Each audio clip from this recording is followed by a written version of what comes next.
Está con nosotros para compartir la entrevista de esta semana Joan Emmanuel Peguero, él es psicólogo. Bienvenido a Visión Integral. Muchísimas gracias. Bueno, decir que Joan Emmanuel Peguero es psicólogo clínico con más de 10 años de experiencia trabajando con la juventud dominicana. Posee una maestría en psicología clínica y una especialidad en manejo de conducta suicida en adolescentes. Actualmente se desempeña como terapeuta en el Centro Psicológico Preventive. Preventive. Perfecto. Fue psicólogo voluntario en la asistencia durante la tragedia del Jet Set y colabora activamente en iniciativas de voluntariados en apoyo a las familias afectadas de la tragedia. Para nosotros es un placer de nuevo tenerte en Visión Integral. El placer es mío. Y que mejor que hablar contigo, ¿no? Que estuviste involucrado en lo que fue la tragedia.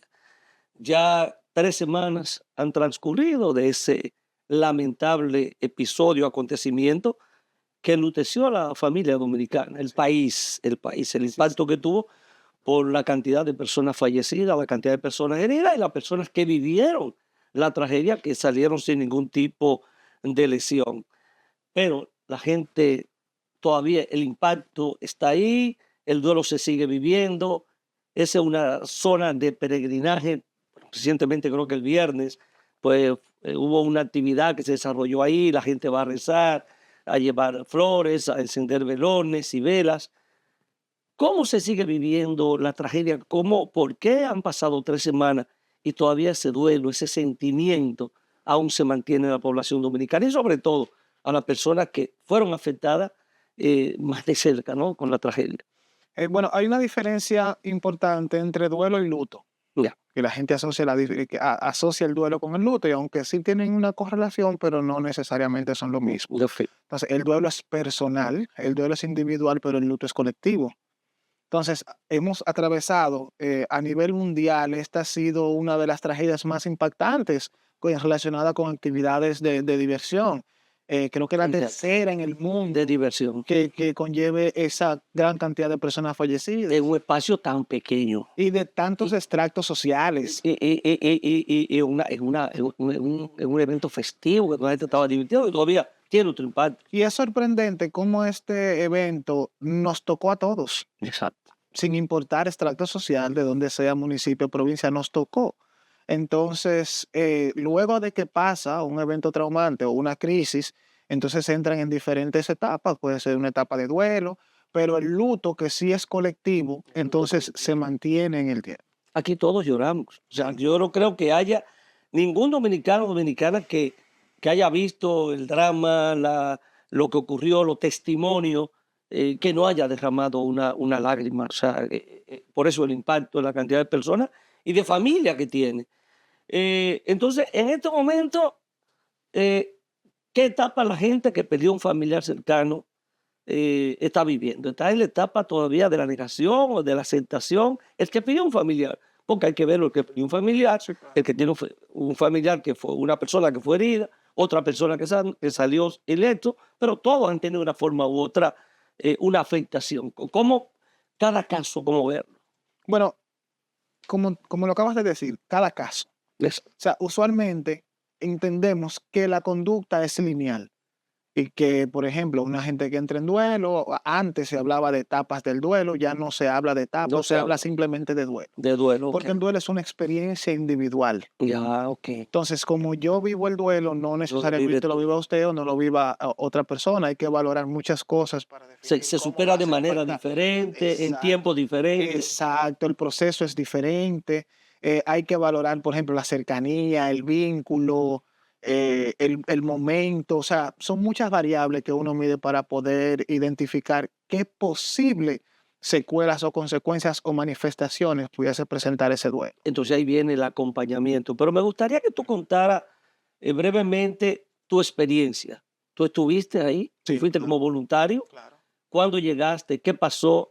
¿Y cuál fue tu experiencia en una situación tan trágica como esta? Bueno, el primer día, cuando ocurrió el evento, yo alrededor de las 11 de la mañana estuve en el lugar, en la zona cero.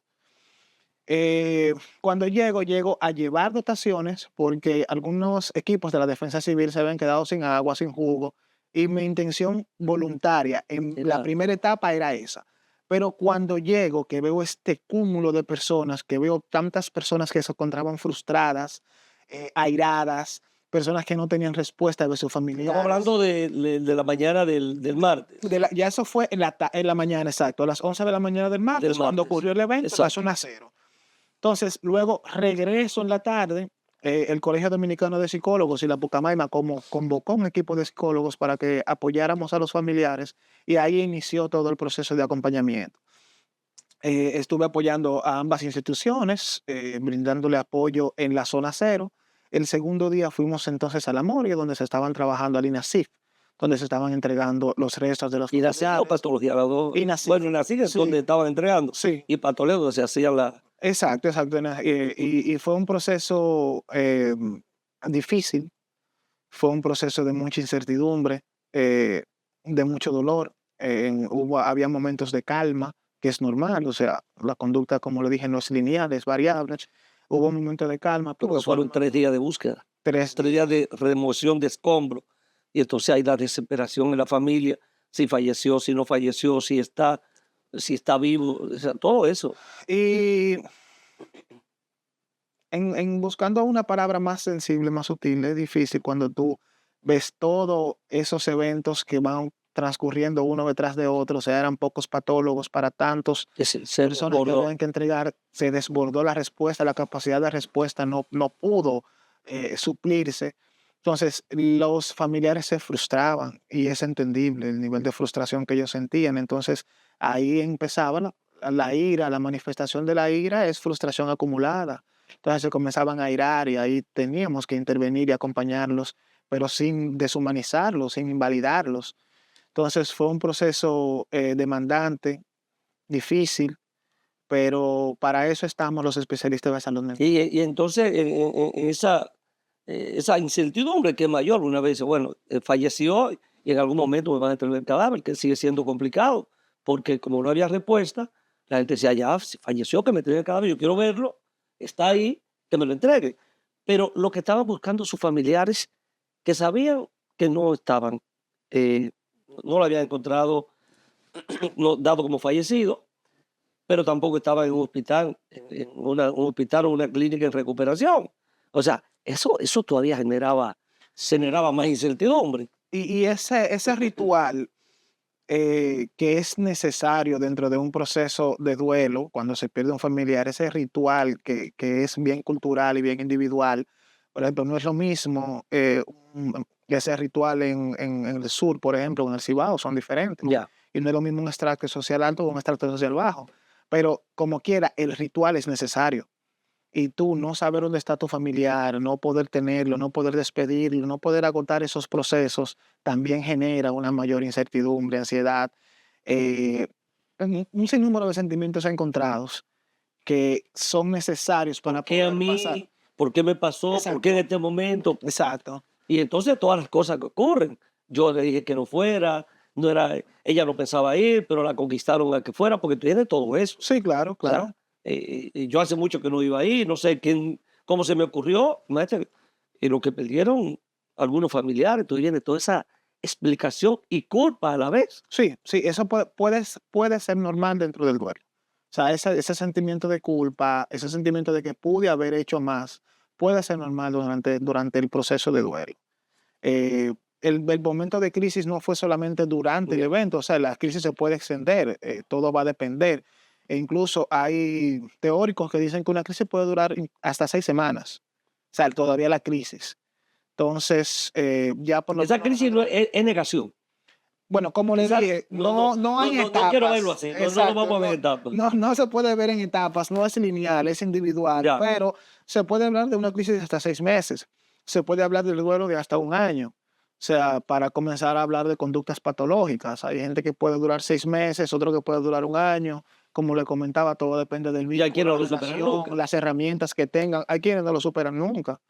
Entonces hay herramientas individuales que cada individuo desarrolla a lo largo de su experiencia de vida que pueden servirle en momentos como este. Ya. Eh, madres, eh, pareja que se perdió uno de los esposos, madres que perdieron hijos, hijos que perdieron sus madres, su padre o su madre. Entonces, se habla de 130 y tantos niños que han quedado huérfanos, adolescentes. Estos serían como los más prioritarios, como para, y los más delicados, como para ese acercamiento, ese acompañamiento. Claro. Serían los más vulnerables, los niños, los adolescentes en esta etapa. ¿Y qué puede ocurrir? ¿Qué hay que hacer realmente para darles asistencia? Que muchas veces la gente no puede costearla inclusive.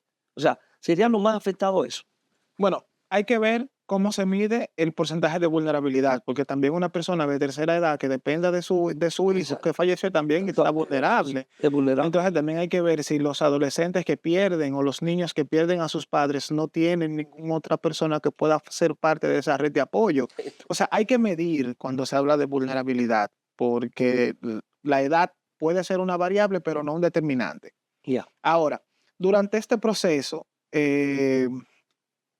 todo depende cómo los adultos manejen la situación, es que los niños o los adolescentes lo van a poder superar. Exacto. Es probable que siempre queden secuelas, como usted dice, que le tome más tiempo, que siempre queden recuerdos, que puedan desarrollar algún tipo de agorafobia, ansiedad, depresión. Se estima que los casos de suicidios puedan aumentar en un futuro. O sea, eso es algo que se debe de Que algunos de ellos, de esos niños, puedan suicidarse o adolescentes. Bueno, se puede hablar de posible, ¿verdad? adolescentes, de adultos, puede De ser que adultos de todo, también. o sea, no se determina, No, pero puede pero puede ser ser. un detonante. Exacto. Entonces todo depende de cómo los adultos lo manejen. Lo importante es que ellos deben de formar parte de todo el proceso. Ahí viene entonces ese acompañamiento, esa cercanía, Exacto, eso, exacto. entenderte, no dejarte solo, porque esa parte de apoyo emocional. Por eso se llama red de apoyo. Ok. O sea, es una red de apoyo. Debe de haber una red de apoyo alrededor del niño o el adolescente, que puede ser, no solamente tiene que ser un familiar directo, puede ser un Exacto, familiar indirecto, exacto. pueden ser un grupo de amigos, pueden ser un grupo de amigos de los padres, pueden ser comunitarios. Los comunitarios tienen un rol primordial en el impacto que esto pueda tener en las comunidades. Entonces, esa red de apoyo es importante. Es importante que ellos formen parte del proceso, que no se le mientan, que no Ok, se les eso esconda, es importante. porque eso va a ayudar a que ellos puedan despedirse y que ellos puedan hacer su ritual. Bueno, ya en esta etapa el ritual debe de haberse hecho, Sí. pero por lo menos lo que sigue de ahora en adelante, que ellos puedan formar No parte de ocultar eso. la verdad nunca de lo que pasó. Para nada. Y los medios de comunicación no lo van a permitir, porque los medios de comunicación van a seguir, que si no se maneja de una manera adecuada, incluso puede hasta revictimizar a las personas que fueron víctimas, válido, de ese evento. Y en el caso de que no hayan herramientas o no se sepa cómo manejar, para eso estamos los especialistas de salud mental. Hay especialistas formados en eventos catastróficos, hay especialistas Ya. formados en eventos traumáticos y que pueden dar respuesta ante estas Siempre situaciones. psicólogo. Sí, bueno, Siempre, vamos a decir, siempre psicólogo en una primera etapa. Podríamos decir. es muy buena esa pregunta. Le explico por qué. Depende el enfoque que se le vaya a dar. Los psicólogos no somos todopoderosos, ni los psiquiatras tampoco. Necesariamente dependemos del apoyo de otros especialistas o de otras profesiones, como los trabajadores sociales, Ya. como los antropólogos, los sociólogos, los abogados, los economistas, que pueden formar un equipo integral que pueda dar respuesta ante estas situaciones. Los psicólogos en primera damos las herramientas psicológicas, pero en el caso, aunque los duelos no se deben de medicar, pero en el caso de que amerite una intervención psiquiátrica, están los médicos psiquiátricos. Ujú. Pero ese levantamiento y esos datos, los más facultados son los trabajadores sociales. Para desarrollar planes de intervención están los sociólogos. Para acompañar a las familias desde un punto de vista legal están los abogados. O sea, Que están entrando ya en el proceso. exacto, que ya he visto que están orientando a los familiares y entrando en el proceso. O sea, que tiene que ser un equipo multidisciplinario. Porque la gente al final quiere alguna respuesta. La gente quiere una explicación que todavía no se ha dado. O sea, tiene que haber una satisfacción de la gente que diga, bueno, ¿hay responsabilidades o no hay responsabilidades? ¿Qué voy a hacer? ¿Voy a ¿es penal o es civil? Entonces la gente quiere finalmente que se haga justicia, como siempre dice la gente. Yo quiero que se haga justicia. Claro. Bueno, pero quiero que se haga justicia. Con esto yo me siento mucho mejor. O sea, la gente seguirá reclamando que... Y es un sentimiento que es normal en este proceso. en este impacto, en este trauma colectivo, en este duelo colectivo, en este suceso que ha impactado a la población completa, es normal que ese sentimiento de solidaridad y ese sentimiento de justicia florezca. O sea, es parte de cómo el ciudadano se involucra en el proceso. Entonces, ese deseo de justicia, como usted dice, no es solamente de las víctimas o de los familiares de las víctimas, también de nosotros que hemos sido afectados indirectamente. Porque hay tres tipos de impacto. El impacto directo del familiar, El directo.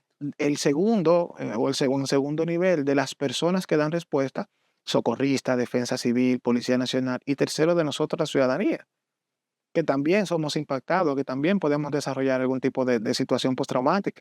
Fíjese que estuve viendo unos videos y leyendo que en algunos espacios de recreación están colocando cámaras o poniendo los Oye, la gente ya techos. está llega a un lugar y mira, Y empieza a mira el mirar el techo y techo. esto se irá a caer. O sea, la gente empieza. Y es una Porque hay paranoia porque parte de ese pánico que se vive. Exacto, hay una Que no paranoia la viví, real. pero se vivió. Y aunque muchos lo puedan notar una conducta exagerada, pero es un pánico real. Es un sentimiento real, 235 personas aproximadamente. Okay. Entonces, por eso es que cuando se habla de conducta, no se habla de algo lineal, se habla de algo muy subjetivo y que puede variar de persona en persona, pero de que el impacto ha sido colectivo y ha sido profundo, eso. Y en cualquier lugar donde haya aglomeración de personas, una iglesia, un centro deportivo, cualquier polideportivo, o sea, la gente va a estar pendiente por un tiempo, ¿no? Ujú, sí. Porque tiende a pasar. Ahora, es correcto quizá estar expuesto a la noticia, el afectado directo.